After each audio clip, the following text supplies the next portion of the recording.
మరి పెద్దలు శ్రీనివాస్ గారు, మరి వంశీ గారు, సత్యనారాయణ గారు, హిమబిందు గారు, ఉషా గారు, మా రవి యాదవ్ గారు, రాఘవేంద్రరావు గారు, మాణిక్ గారు, మా డివిజన్ అధ్యక్షులు, ముఖ్యంగా దివ్యశ్రీ శక్తి కమ్యూనిటీ మిత్రులందరికీ నమస్కారం. ఈరోజు నిజంగానే చాలా ముఖ్యమైన దినం. ఎందుకంటే ప్రచారం 2వ ఫేజ్లో పోతుంది. అండ్ ప్రచారం దేని కొరకు? Elections, parliament elections. దేశం నిర్ణయం తీసుకుంది వచ్చే ప్రధానమంత్రి మోడీయే ఉంటాడని.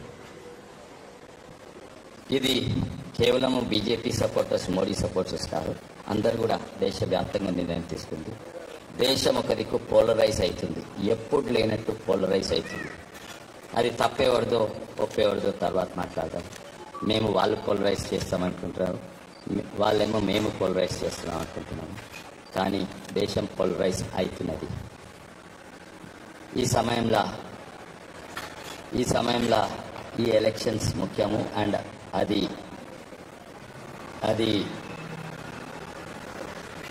మోడీ గారి ఎలక్షన్స్. అందరు నిర్ణయం తీసుకుంది. ఎందుకంటే ఆల్రెడీ ఇటు మేము మోడీ కొరకు ఓటు అడుగుతాము, అటు అభ్యర్థి ఎవరో, ప్రధానమంత్రి క్యాండిడేట్ ఎవరో ఎవరికి తెలియదు. ఐఎన్డీఏ కూటమి కూలిపోతున్నది. వాళ్ళు ఇంకా ప్రధానమంత్రి అభ్యర్థిని అసలు ప్రకటించలేదు. ఒక ప్రధానమంత్రి అంటే దేశాన్ని రిప్రజెంట్ చేస్తారు, ఒక సింగిల్ కమ్యూనిటీని రిప్రజెంట్ చేయరు. ఈయన సొంత కాన్స్టిట్యున్సీ ఇడిచిపెట్టి ఎక్కడ మెజారిటీ మెజారిటీయో దాన్ని రిప్రజెంట్ చేస్తుంది. మీరు గమనించండి, ఇప్పుడు ఆయన పోయింది వైనాడులో సేఫ్ సీట్ షోర్ సీట్ అంటే అది మైనారిటీస్ మెజారిటీ ఉన్న దగ్గర షోర్ సీట్ అనేది. అంటే ఆయన దేశాన్ని రిప్రజెంట్ చేస్తారు. ఇంకోటి, వాళ్ళు చేసినవన్నీ రాజ్యాంగానికి వ్యతిరేకము, అంబేద్కర్ గారి ఆశయాలకు వ్యతిరేకము, అండ్ కాన్స్టిట్యూషనే కాక సుప్రీంకోర్టు, హైకోర్టులకు కూడా వ్యతిరేకం. వాళ్ళు ఓన్లీ ఒక్క కమ్యూనిటీని రిప్రజెంట్ చేస్తున్నారు, దేశాన్ని రిప్రజెంట్ చేస్తున్నారు. ఈ గత 10 ఏళ్లలో దేశము ఏదో స్థాయికి పోయింది. ఇంకా ఎన్నో సమస్యలు ఉన్నాయి, ఇంకా ఎన్నో ఉంటాయి. కానీ ప్రధానమంత్రి మోడీ మొన్న రిలీజ్ చేసిన మేనిఫెస్టో అది రేపటి ఎలక్షన్స్ కొరకు కాదు, అది దేశాన్ని ఒక దిక్కు చూపెట్టే మేనిఫెస్టో. ఈరోజు ఇక్కడ ఉన్నాము, 2047 100 years ఆఫ్ ఇండిపెండెన్స్ ఇక్కడ ఉండాలి. ఇది ఎక్కడ? అది డిఫైన్ చేసింది. అదేంది? ఇప్పుడు 10వ స్థాయి నుంచి 5వ స్థాయికి పోయినాం. ఇప్పుడు ఇంకా 70 ఏళ్ల తర్వాత developing countries, Malaysia, Singapore, China ఇవన్నీ మనకంటే పేద దేశాలు ఉండే మనం ఓవర్టేక్ చేసినాయి. కానీ ఇప్పుడు వాళ్ళని ఓవర్టేక్ చేస్తాము, బ్రిటన్ ఓవర్టేక్ చేసి ఇక్కడ వచ్చేస్తాం. ఇది ఈ పాయింట్ నెంబర్ 1. ఈ చేరుతందుకు ఇప్పుడు ఎక్కడున్నాం ఫస్ట్ అది గ్రహించాలి. సోషల్ ఇష్యూస్ ఉన్నాయి, ఎకనామిక్ ఇష్యూస్ ఉన్నాయి, ఇన్ఫ్రాస్ట్రక్చర్స్ ఇష్యూస్ ఉన్నాయి. ఇది నెక్స్ట్ ఇయర్ ఎక్కడ ఉండాలి, 5 ఏళ్ళ తీరా. ఇది డైరెక్షన్ అన్నమాట. వాళ్ళది కాంగ్రెస్ పార్టీ విధానం ఏంటంటే అది 100 ఏళ్ల పార్టీ, అది పెద్ద పార్టీ, ఒకప్పుడు గొప్ప పార్టీ ఉండే. కానీ ఇప్పుడు ఎంత దిగజారిపోయిందంటే వాళ్ళు 5 గ్యారెంటీలు 6 గ్యారెంటీలు అంటే ఇవి ఎలక్షన్ పథకాలు, ఓట్ బ్యాంక్ పథకాలు. నేను నీకు 4,000 రూపాయలు ఇస్తా, నాకు ఈ ఓట్లు వేయండి. నీకు 2 లక్షల రుణమాఫీ చేస్తా, నాకు ఓట్లు వేయండి. వాళ్ళ మొత్తము ఇది గ్యారెంటీల మీద. కానీ ఆ గ్యారెంటీలు నెరవేరే, ఎందుకంటే పైసలు లేవు. ఇక్కడున్న తెలంగాణలో అప్పుల పాలైంది, ధనిక రాష్ట్రం అప్పుల పాలైంది. అదే సమయంలో ఉత్తరప్రదేశ్ పేద రాష్ట్రం, పెద్ద రాష్ట్రము, మిగులు బడ్జెట్ ఉన్నది. అంటే అన్ని ఓంగ, విద్య, వైద్య రంగం, ఇన్ఫ్రాస్ట్రక్చర్ పోంగ మిగులు బడ్జెట్ ఉన్నది. అది బీమారు స్టేట్స్ అనేది, అంటే వెనుకబడిన రాష్ట్రాలలో. ఇది అప్పుల పాలైంది, కానీ గ్యారంటీస్ ఇస్తుంది. ఈ గ్యారంటీ ఎవరు? వెనకట కాంగ్రెస్ మేనిఫెస్టో తయారు చేస్తే అందరు ముఖ్యమంత్రితో చర్చించి వాళ్ళ మేనిఫెస్టో కమిటీ రిలీజ్ చేస్తారు. ఇక్కడ ఏ ముఖ్యమంత్రితో చర్చించలేదు. మేము అనుకుంటారు కొందరు ఢిల్లీ నుంచి వచ్చిన మేనిఫెస్టోస్. ఎందుకంటే ఎవరైనా కొంచెమన్నా ఫైనాన్షియల్ స్టేటస్, ఎకనామిక్స్ తెలిసిన వాళ్ళు ఈ గ్యారంటీస్ ఇవ్వలేరు. 2 లక్షలు అంటే 35,000 కోట్లు అవసరం. అది డిసెంబర్లో ఇస్తానే, డిసెంబర్ పోయింది, జనవరి, ఫిబ్రవరి అయింది, ఇప్పుడు ఆగస్టులో ఇస్తా అన్నారు. బ్రీఫ్గా financial status of the Telangana అంటే ఆ 7 లక్షల కోట్ల అప్పులు తీసుకున్నారు పోయిన ప్రభుత్వము. ఈ ప్రభుత్వము 80,000 crores, between 70 and 80,000 crores అప్పులు కట్టాలి, ప్రిన్సిపల్ అండ్ రీపేమెంట్, ప్లస్ జీతాలు 60,000 కోట్లు. స్టేట్స్ ఓన్ బడ్జెట్ అంతే ఉంది, దేనికి మిగులుతుంది. అయితే మోడీ గారేమో on the other hand strict physical discipline తోటి అది రాజకీయంగా నష్టమైనా కూడా ఎన్నో చర్యలు తీసుకుంటూ 3 farm బిల్స్ అని, ఎలక్ట్రిసిటీ అమెండ్మెంట్ బిల్స్ అని, తర్వాత బ్యాంకింగ్ రిఫార్మ్స్ అని, తర్వాత ఆర్టికల్ 370 చేస్తే ముస్లిం ఓట్స్ అని పోతాయి. అయినా కూడా దేశానికి మంచిదని ఆ రిస్క్ తీసుకొని చేసింది. అయితే ఇప్పుడు స్పెషల్లీ ఎకనామిక్ సిచ్యువేషన్, నేను ఫస్ట్ టైం 2014లో అన్ని బ్యాంక్స్ దివాలా తీసినాయి. స్టేట్ బ్యాంక్ అక్కడనే బతుకు సావిలో తేలుతూ ఉండే. కానీ ఈరోజు ఫిజికల్ డిసిప్లిన్ వల్ల అన్ని బ్యాంక్స్ ప్రాఫిట్ మేకింగ్ బ్యాంక్స్, అన్ని పిఎస్యూలు లాస్ మేకింగ్ పిఎస్యూలు, ఇప్పుడు అన్ని పిఎస్యూలు ప్రాఫిట్ మేకింగ్. ఎవరు నమ్మగలరు? పిఎస్యూ అంటేనే లాస్ మేకింగ్.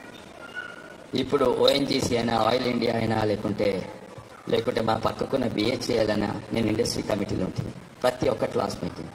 ఇప్పుడు అన్నిట్లా ప్రాఫిట్ మేకింగ్. అంటే వాళ్ళ స్టాక్ మార్కెట్ బాంబే స్టాక్ ఎక్స్చేంజ్లో ఇన్ఫోసిస్, విప్రో కంటే ఎక్కువ పెరుగుతున్నాయి. State Bank of India profits ఈరోజు రిలయన్స్ ఇండస్ట్రీస్ కంటే ఎక్కువ ప్రాఫిట్.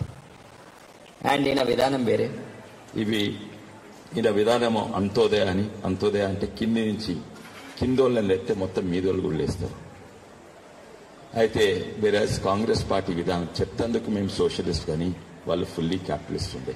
వాళ్ళు banking loans, just banking data తీసుకుంటే పై వాళ్ళకు లోన్స్ ఇచ్చేది, అయితే పెద్దోళ్ళకు వేలాది కోట్ల లోన్స్ ఇచ్చేది. అది విజయమాల్యాకు లోన్స్ ఇచ్చింది మేము కాదు, వాళ్ళు. అది ఎన్పిఏల కింద దాపెట్టేది. మోడీ గారికే ధైర్యం ఉండి ఎన్పిఏలు కాదు అంటే, ఎన్పిఏ కూడా యాసెటే, నాన్ పర్ఫార్మింగ్ యాసెట్, కానీ ఇవి అసలు పైసలు వాపస్ రావని రైట్ ఆఫ్ చేసింది. అయితే కాంగ్రెస్ వాళ్ళు మా మీద ఆరోపణ ఏంటంటే, వీళ్ళు పెద్ద వాళ్ళ లోన్స్ రైట్ ఆఫ్, కాల్ స్పేడ్ స్పేడ్, ఇవి ఎప్పుడు రావు. వాళ్ళు ఎన్పిఏల కింద దాపెట్టి బ్యాంకులు, లాస్ మేకింగ్ బ్యాంకులు కూడా ఇన్కమ్ ట్యాక్స్ కట్టవలసి వస్తుంది. ఇప్పుడు బ్యాంకులను రిఫార్మ్స్ తీసుకొచ్చి తిప్పిండు.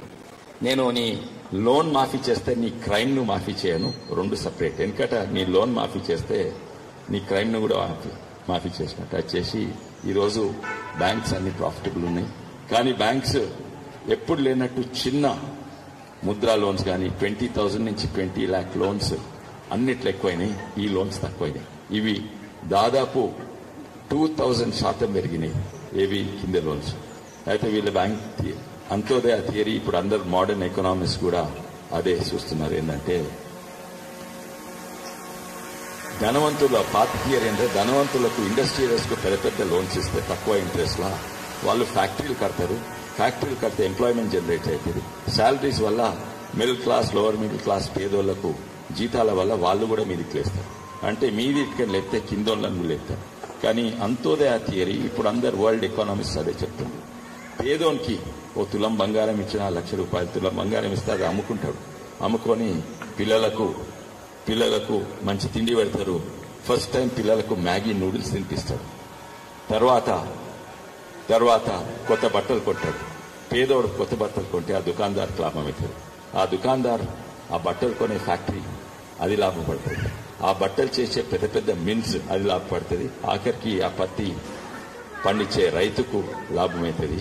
అది మోడర్న్ ఎకనామిక్స్ సాధ్యంగా. అండ్ ఈయన చేసింది ఉత్తాది ఏదో రాత్రి కూర్చొని ఓ డ్రింక్ తాగి రేపు బతుకమని అనౌన్స్ చేయరు. ఈయన పొద్దుగాల 4 గంటలు లేచి 12 గంటలకు పండుకునేది దీనికోలేదు. అయితే దీని వల్లనే 10వ స్థాయికి బై ఛాన్స్ కాలేదు, బై కరోనా కాలేదు, 10వ స్థాయి నుంచి 5వ స్థాయికి ఇటువంటి పాలసీస్ వల్లనే నేను ఎఫ్ఆర్డిఐలా సెలెక్ట్ కమిటీ మెంబర్ ఉంటుంది. అయితే ఈ విధానము వెనుకటి అంత్యోదయ అనేది కొంతమంది రాజులు పాటించేది, ఆర్ఎస్ఎస్ పాటించేది, ఇప్పుడు బీజేపీ పాటిస్తుంది మోడీ గారు పాటింది. అందుకే అంతోదయ కింది ఇటుకలు లేస్తే మీద ఉన్న 5 ఇటుకలు లేస్తాయి, దేశం మొత్తం లేస్తాయి. అందుకే అన్ని దేశాలు కూలిపోతే మనం నిలబడి స్ట్రాంగ్ అవుతున్నది మన దేశం. ఎన్నో సమస్యలు మనకు టైం చాలున్నది, కానీ మోడీ గారి ప్రతిదీ ఆలోచన చేసి ముందు చూపుతోటి, ముందు చూపు ఏది, ఆయన డైరెక్షన్ క్లియర్ ఉన్నది, ఇక్కడి నుంచి ఇక్కడ పోవాలి. అండ్ మోడీ గారి ఎందుకు రెస్పెక్ట్ చేస్తారు, ఈవెన్ అపోనెంట్స్ ఆయనకి ఇష్టం లేని కూడా రెస్పెక్ట్ చేస్తారు. అందరూ మోడీ గారిని నమ్ముతారు, ఈవెన్ మోడీ గారి దుష్మన్లు కూడా నమ్ముతారు. ఏం నమ్ముతారు?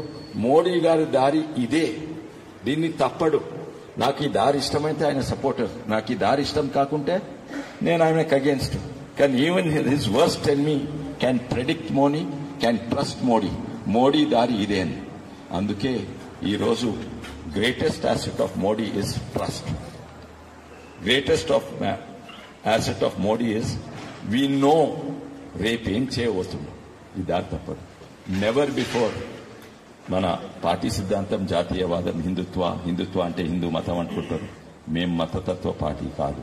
హిందుత్వ అంటే ఎందుకంటే హిందుస్థాన్ అంటే హిందుస్థానీస్. ఇది ఇంకా అదే దారిలో హిందుస్థాన్ ముంగట కావాలంటే ఏం చేయాలి, అన్ని కుల మతాలను అన్ని మీరు తీసుకోవాలి. అవును, రామ మందిరం కట్టించినాం, కానీ రామ మందిరం కూలగొట్టింది కాంగ్రెస్ హయాంలా. బాబ్రీ మస్జిద్ను, రామ మందిరం కాదు, బాబ్రీ మస్జిద్ కూలగొట్టింది కాంగ్రెస్. కానీ బ్లేమ్ మా మీద. వాళ్ళు ముస్లిం రిజర్వేషన్ తీసుకొస్తా అన్నారు. ముస్లిం రిజర్వేషన్ తీసుకొచ్చి కర్ణాటకలో ఓబీసీ రిజర్వేషన్స్ 4% తక్కువ చేసేది వాళ్ళు చేసేది. And representative, we should be representative. Pradhan Mantri should be the representative of the whole country, not just Muslims. And why I'm saying about this is they are polarizing. Today, survey shows that Asaduddin Owaisi of MIM is going to get less % of the Muslim votes than Congress party. They are all aligned, especially the educated Muslims, totally brainwashed.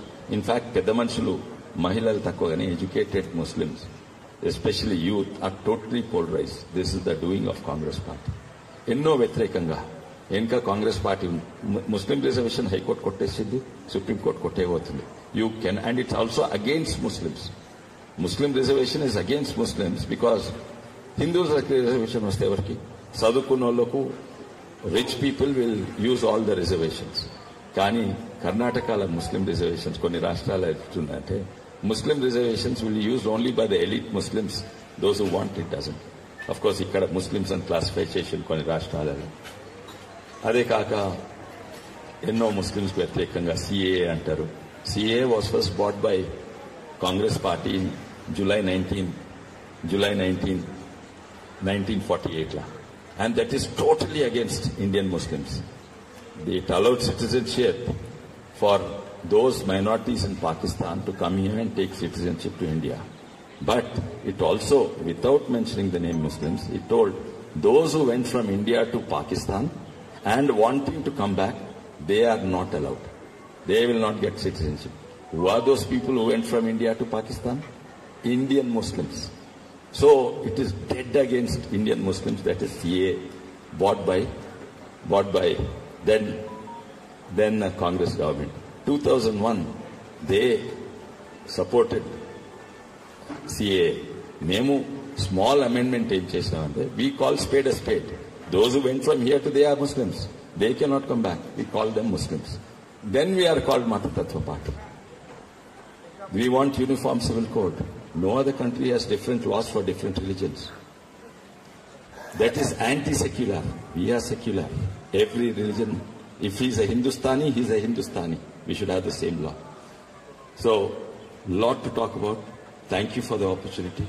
But if you want the nation to go forward, you do not have a choice. There is no candidate that side. That candidate represents only a segment and they blame us.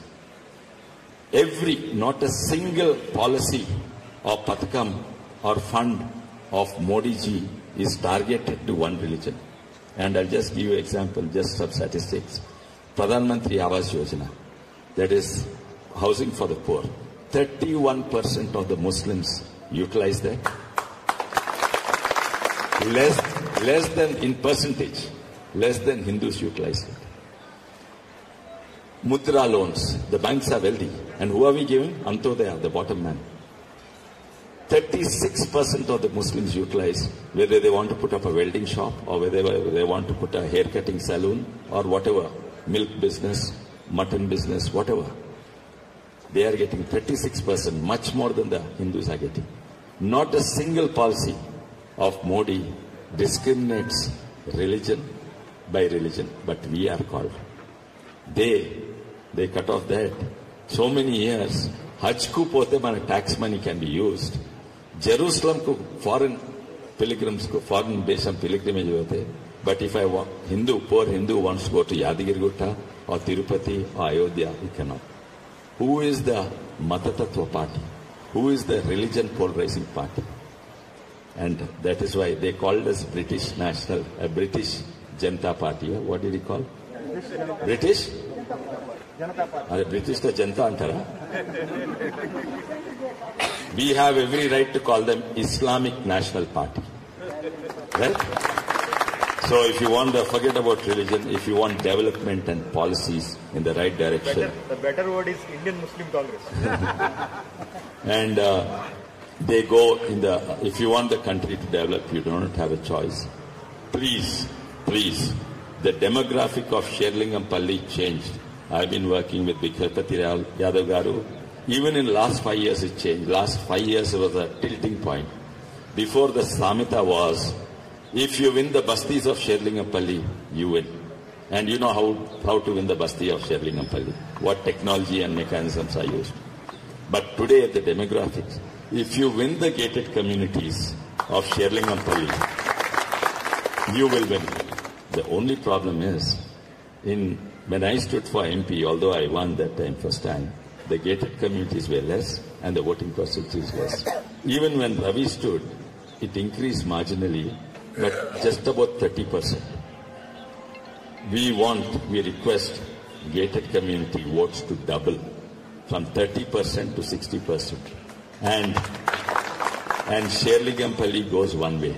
The recent survey shows Sherlingampalli actually dipped because I think the Basti voters are voting percentage will be high. Even if it's not the highest Basti, there will be 80% voting there. Here, I would like you to, just like Ravi Yadav said, I would like you all to go out and vote, catch your neighbors, take them to the voting, and that is all we are requesting. In my heart, I know nation has decided, Sherlingampalli has decided, and you have decided that if you go out, you will vote for BJP, you will vote for Modi, and you will vote for Kamalampur.